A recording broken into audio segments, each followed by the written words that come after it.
पिछले वीडियो में हमने पढ़ा था कि जब कोई वस्तु किसके वेग में परिवर्तन समान रूप से होता है तब वो वस्तु एक समान त्वरण से गतिशील कहलाती थी। उस स्थिति में हम वस्तु के त्वरण को उसकी अंतिम वेग v में से प्रारंभिक वेग u को घटाकर 2 से भाग देकर हम उस वस्तु के त्वरण को ज्ञात करते थे। तो आज हम लोग पढ़ेंगे गति के समीकरण। यदि कोई वस्तु प्रारंभिक वेग u से चलना प्रारंभ करती है और एक समान त्वरण से a से t सेकंड तक चलकर v वेग प्राप्त करती है तथा इस समय अंतराल में s दूरी तय करती है, तो u, v, a, t तथा s में संबंध इन 3 समीकरणों द्वारा प्रकट किया जाता है।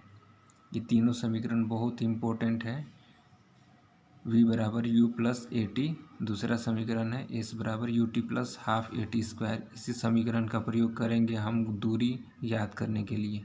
आगे न्यूमेरिकल्स बनेंगे, इनका हम प्रयोग करेंगे, आप इसे याद रखेंगे। और तीसरा इक्वेशन है v स्क्वायर बराबर यू स्क्वायर प्लस 2as। ये तीसरा समीकरण इन दोनों समीकरण से उत्पन्न होता है। मुख्य रूप से आपको ये दोनों समीकरण याद रखने हैं हमेशा। अब त्वरण का एक और रूप पढ़ लेते हैं, धनात्मक तथा ऋणात्मक त्वरण। यदि किसी वस्तु के वेग समय के साथ बढ़ रहा है तो त्वरण धनात्मक होता है, और यदि किसी वस्तु का वेग समय के साथ घट रहा है तो त्वरण ऋणात्मक होता था। और ऋणात्मक त्वरण को मंदन रिटार्डेशन कहते हैं। जब किसी वस्तु पर ब्रेक लगाते हैं तो त्वरण घटता है अर्थात ऋणात्मक होता है। ये स्पष्ट हो जाएगा आगे, अभी हम लोग न्यूमेरिकल्स हल करेंगे। उसमें आपके न्यूमेरिकल्स में कई क्वेश्चन ऐसे मिलेंगे जहाँ पर किसी वस्तु का वेग किलोमीटर पर आवर में दिया रहेगा, उसे हमें मीटर पर सेकंड में चेंज करना होगा, तब जाके हम न्यूमेरिकल्स में हल करेंगे। तो एक वस्तु का वेग है 72 किलोमीटर पर आवर, ठीक है, या 36 किलोमीटर पर आवर एक दूसरी वस्तु उसका भी वेग है, तो इन्हें हमें मीटर पर सेकंड में चेंज करना है। तो आइए देखते हैं कैसे चेंज करते हैं।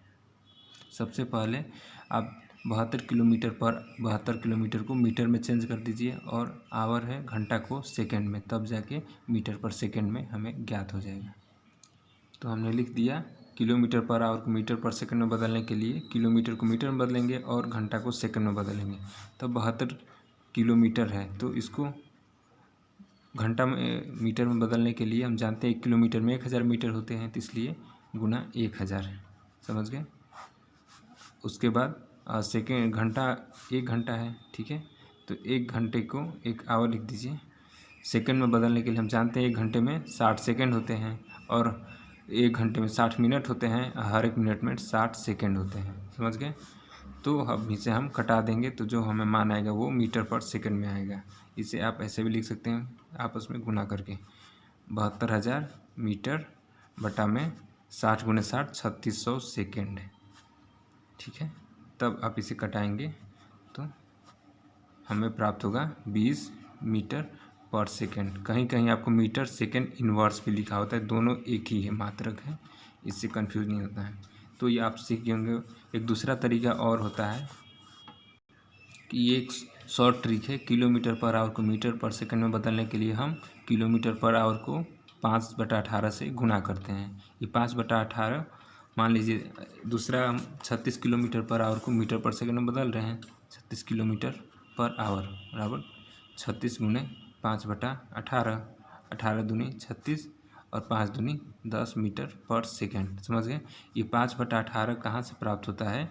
ये 5/18 यही रूप है, 6 0 0 कटेगा और 6 के 36 और 2 ये 5 और ये 18, यही 5/18 हम शॉर्ट में सीधे किलोमीटर पर आवर से गुना कर देते हैं, तो हमें मीटर पर सेकंड में चाल मालूम चल जाती है। क्योंकि हमेशा वेग या चाल हमें ज्ञात करने के लिए मीटर पर सेकंड ही उसका ऐसा ही मात्रक होता है, इसलिए हमें मीटर पर सेकंड में आगे न्यूमेरिकल्स में चेंज करना होगा।